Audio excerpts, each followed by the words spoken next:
कठोपनिषद के 5वीं वल्ली के 11वें श्लोक में यमाचार्य कहते हैं कि सूर्यो यथा सर्वलोकस्य चक्षु न लिप्यते चाक्षुषैर बाह्य दोषैः एकस्तथा सर्वभूतांतरात्मा न लिप्यते लोक दुखेन बाह्यः।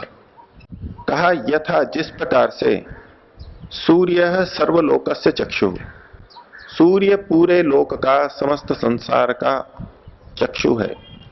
हम सभी के दो दो आंखें हैं, हम नेत्रों से देखते हैं। यहां कहा गया कि सूर्य हमारा चक्षु है।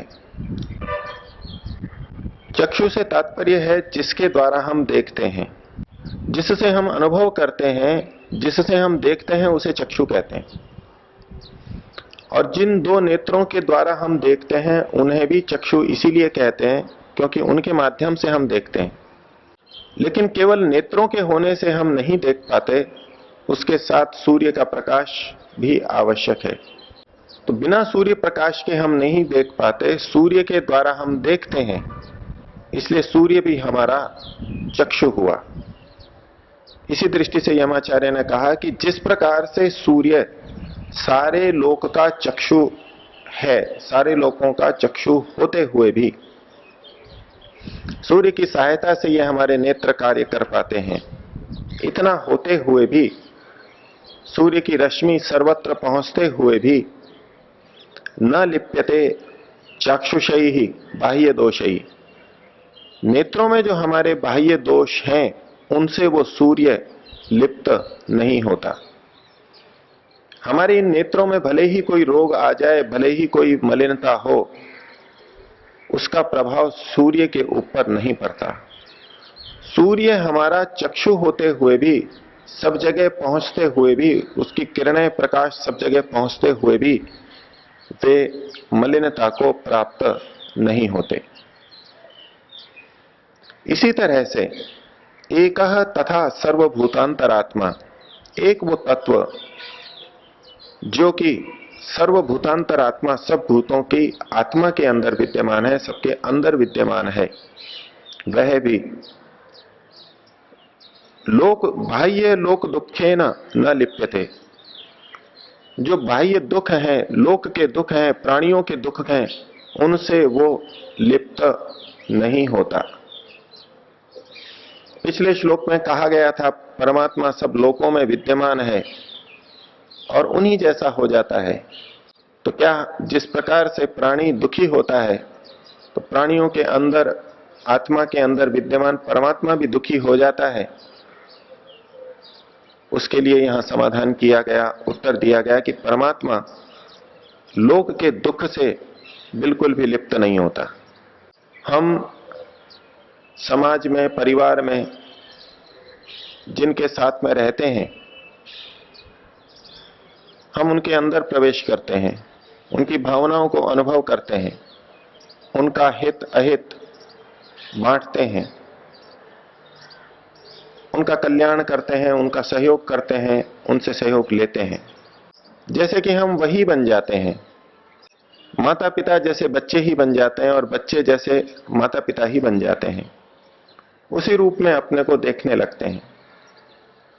और ऐसा करते हुए, ऐसी निकटता घनिष्ठता के लाने पर हम उनके सुख और दुख से प्रभावित होते हैं और उसी के अनुरूप हम उनका सहयोग करते हैं। जब हमारे परिजन दुखी होते हैं और हम चूंकि उनके हितैषी हैं, उनका कल्याण करने वाले हैं, तो उनके दुख से हम भी प्रभावित होते हैं और तभी हम सहयोग करते हैं। और ये सब जीवन में जीते हुए, देखते हुए एक बात मन के अंदर समीकरण की तरह बैठ जाती है कि हम तब दूसरे का सहयोग करते हैं जब उसके दुख से हम भी द्रवित होते हैं, उसके दुख से हम भी दुख अनुभव करते हैं। सामने वाले के दुख को देख करके हमसे रहा नहीं जाता, हम भी दुखी होते हैं और उस दुख के निवारण के लिए हम यत्न करते हैं। तो परमपिता परमात्मा, परम माता ब्रह्म तो सबका हितैषी है और सबके अंतर रहने वाला है, सबका अत्यंत हितकारी और कल्याणकारी है। तो वो किस प्रकार से हमारा सहयोग करता होगा? जब हम दुखी होते हैं तो क्या परमात्मा दुखी नहीं होता होगा? अपने पुत्रों के दुख को देख करके क्या वो दुखी नहीं होता होगा? अनेक साधक, उपासक इस रूप में उपासना भी करते हैं, अपने दुख को परमात्मा के सामने प्रस्तुत करते हैं और मन में कहीं ये भावना रहती है कि इस तरह से दुखी होकर के, रो करके जब मैं उनके सामने रखूंगा अपनी बात को, तो परमात्मा जरूर द्रवित होगा, परमात्मा भी इस दुख को अनुभव करेगा और फिर मेरे पर कृपा करेगा। भावना के स्तर पर यह बहुत चलता है। लेकिन यमाचार्य कह रहे हैं कि परमात्मा सब भूतों के अंदर रहता हुआ भी उनके दुखों से बिल्कुल भी लिप्त नहीं होता। जब समाज में हम ये समीकरण देखते देखते, अनुभव करते करते नित्य संबंध बना लेते हैं कि जब जब हम दुखी होते हैं दूसरे के दुख से तो उसके हित के लिए कार्य करते हैं, जब जब हम दूसरे के हित के लिए प्रयत्नशील होते हैं, उसके साथ हमारा संबंध होता है, उससे हम उसकी न्यूनता में हम दुख अनुभव करते हैं, इसलिए उसका सहयोग करते हैं और यही कि यही बात हम परमात्मा पे लगाने लगते हैं। और इस दोष को हटाने के लिए ही यमाचार्य ने कहा कि साधक को शुद्ध दृष्टि से देखना चाहिए, परमात्मा हमारा कल्याणकारी, हमारे प्रति संवेदनशील होता हुआ भी बिल्कुल भी दुख से युक्त नहीं होता। अर्थात बिना दुखी हुए भी दूसरे का सहयोग, दूसरे की सहायता की जा सकती है। दीन दुखी को देख करके, उसके कष्टों को देख करके बिना दुखी हुए भी उसकी सहायता की जा सकती है और यही उच्च स्तर के साधक करने का प्रयत्न करते हैं। अंदर से अपनी स्थिति सम बनाने का प्रयास करते हुए, अपनी स्थिति सम रखते हुए दीन दुखी की सहायता करते हैं और यही हमारे को करना भी चाहिए। ये जो पिछले हमने श्लोक देखे, आज का श्लोक भी, उससे पीछे के 2 श्लोक भी और आगे भी एक श्लोक आएगा, वहां परमात्मा के लिए एक शब्द के द्वारा उसको संबोधित किया गया है कि वो परमात्मा एक ही है। 9वें श्लोक में कहा गया एकस तथा सर्वभूतांतरात्मा, वो परमात्मा एक ही है, एक ही तत्व है। 10वें में भी कहा एकस तथा सर्वभूतांतरात्मा। 11वें में भी कहा एकस तथा सर्वभूतांतरात्मा और अगले 12वें श्लोक में भी कहा एको वशी सर्वभूतांतरात्मा। बार बार परमात्मा को एक कथन किया जा रहा है कि वो परमात्मा एक ही है, भिन्न भिन्न नहीं है, अनेक परमात्मा नहीं है। यमाचार्य 12वें श्लोक में कहते हैं एको वशी सर्वभूतांतरात्मा, एक वो परमात्मा है जो कि वशी है, सबको वश में रखने वाला है, सभी उसके वश के अंदर चल रहे हैं। मनुष्यों को जो कर्म करने की स्वतंत्रता दी है, उतने अंश को छोड़ दें और वो अंश भी परमात्मा के द्वारा ही छोड़ा गया है, कर्म की स्वतंत्रता दी गई है, वो स्वतंत्रता भी परमात्मा के वश में है, उस सीमा के अंतर्गत ही हम स्वतंत्र हैं। तो ऐसा वो वशी, सबको वश में रखने वाला एक तत्व ब्रह्म जो कि सर्वभूतांतरात्मा, सब भूतों के अंदर विद्यमान है, वो क्या करता है? उसका एक कार्य यहां कहा एकम रूपम बहुधा यह करोति, जो एक रूप को बहुधा विभिन्न रूपों में, बहुत प्रकारों में कर देता है, बना देता है। यमाचार्य का किस ओर संकेत है? जिस समय प्रकृति की साम्यावस्था रहती है, वो एक रूप रहती है, एक जैसी रहती है। प्रकृति जब साम्य अवस्था में रहती है वो उसका एक रूप है, और परमात्मा उसमें परिवर्तन करके संसार की विविध चीजें हमें प्रदान करता है। संसार में लाखों करोड़ों वस्तुएं परमात्मा ने हमें बना करके दी हैं। वो उसी एक ही प्रकृति को बहुधा विभिन्न प्रकारों से परिवर्तित करके और हमारे सामने प्रस्तुत करता है। तो एको वशी सर्वभूतांतर आत्मा एकम रूपम बहुधा यह करोति। यमाचार्य के द्वारा जो पंक्ति कही गई, उस एक पंक्ति को भी हम विचार करें तो उसके अंदर हमें ईश्वर की यानी ब्रह्म की स्थिति अलग से दिखाई देगी, जीवात्मा अलग दिखाई देंगे और प्रकृति अलग दिखाई देगी। अर्थात ईश्वर, जीव और प्रकृति तीनों का स्पष्ट उल्लेख इस पंक्ति के अंदर हमको दिखाई देगा। अर्थात सृष्टि में तीन तत्व अनादि हैं, अनंत हैं, और उन तीनों तत्वों को हमें स्वीकारना होगा। वो कहते हैं एको वशी, ये जो एक तत्व है जो सबको वश में रखता है, पहली चीज ये हो गई यानी ब्रह्म। फिर कहा सर्वभूतांतरात्मा, सब भूतों के अंदर है। जिन भूतों के अंदर है, जिन आत्माओं के अंदर है, वो आत्म तत्व, ये दूसरा हो गया। और वो आत्म तत्व बहुत सारे हैं, इसलिए कहा सर्वभूतांतरात्मा। जीवात्माएं बहुत हैं, संख्या उनकी बहुत है, लेकिन एक वर्ग की दृष्टि से आत्म तत्व एक अलग हुआ। और फिर कहा एकम रूपम बहुधा यह करोति, जो एक को विविध रूपों में बदल देता है। ये एक तत्व प्रकृति हुई, मूल प्रकृति हुई, और उसको विभिन्न रूपों में वो बदलता है, कार्य जगत के रूप में परिवर्तित करता है। तो इस एक छोटी सी पंक्ति में तीनों ईश्वर, जीव और प्रकृति का स्पष्ट उल्लेख आया है। त्रैतवाद की यहां से उपनिषद से सिद्धि होती है। अब ये परमात्मा का जो वर्णन किया गया, इसको वर्णन करने से जीवात्मा को क्या लाभ मिलेगा? परमात्मा का इतना वर्णन करके यमाचार्य हमको क्या उपदेश देना चाहते हैं? परमात्मा की महिमा कितनी भी हो, उसे हमें क्या लाभ मिलने वाला है और कैसे मिलने वाला है, उसको बताने के लिए अगली पंक्ति में कहा तम आत्मस्थम ये अनुपश्यन्ति धीराः तेषाम सुखम शाश्वतम नेतरेषाम। तम आत्मस्थम ये धीराः अनुपश्यन्ति, उसको किसको? जिसका वर्णन अभी पीछे किया गया, जो सर्वव्यापक है, जो संसार के दुखों से दुखित नहीं होता, जो इस प्रकृति को, मूल प्रकृति को विविध रूपों में बदलता है, वो एक परमात्मा तत्व। और कैसा है वो?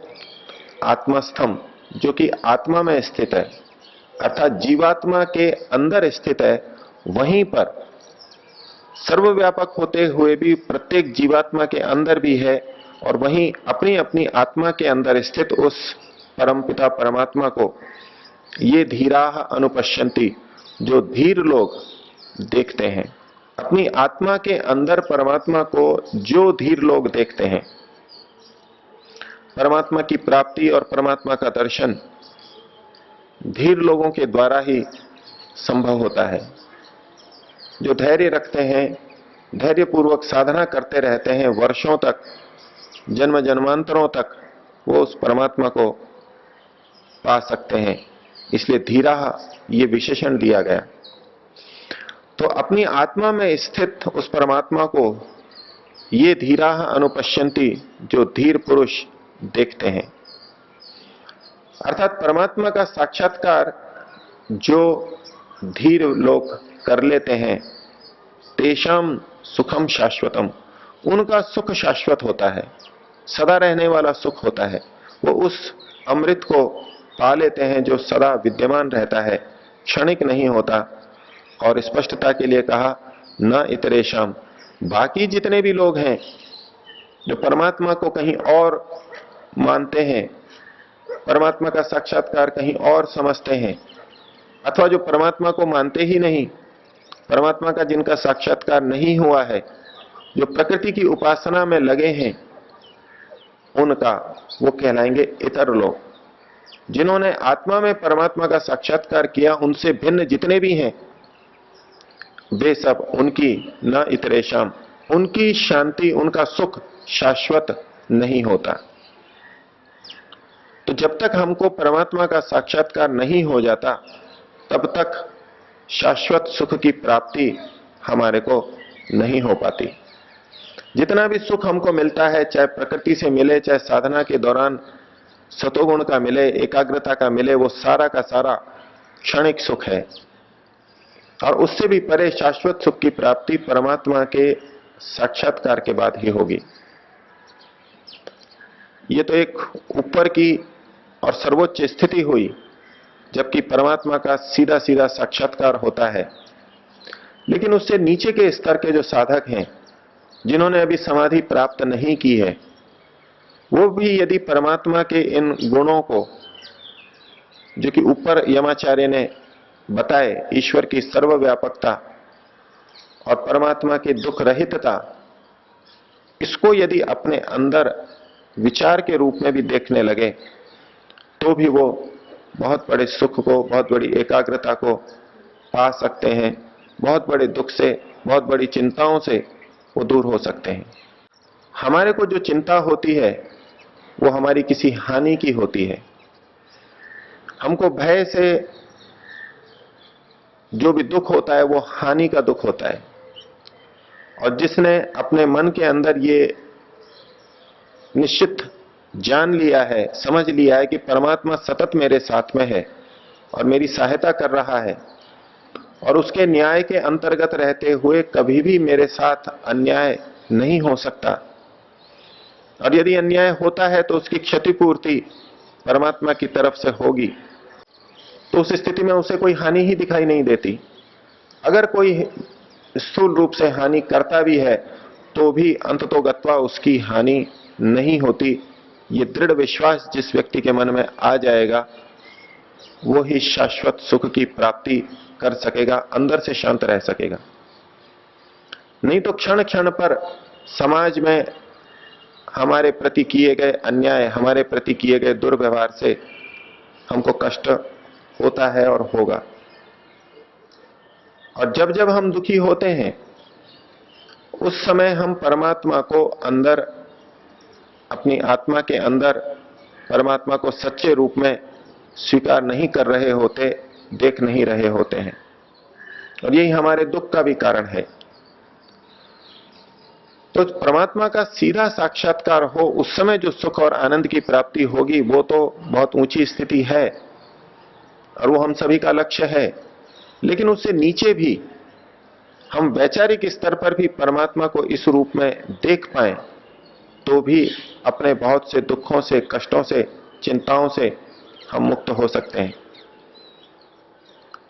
और दुख हमको आएंगे ही नहीं, या कम आएंगे, आएंगे तो हम उसको हटा सकेंगे। यही बात यमाचार्य कहना चाह रहे हैं। तम आत्मस्थम ये धीरा अनुपश्यन्ति, आत्मा में अपने अंदर परमात्मा के व्यापक स्वरूप को जो देखते हैं, तेषाम तेषाम सुखम शाश्वतम नितरेशम, उनके ही अंदर शाश्वत सुख की प्राप्ति है। संसार के साथ व्यवहार करते हुए अगर केवल संसार में लगे रहे तो हमको शाश्वत सुख की प्राप्ति नहीं हो सकेगी।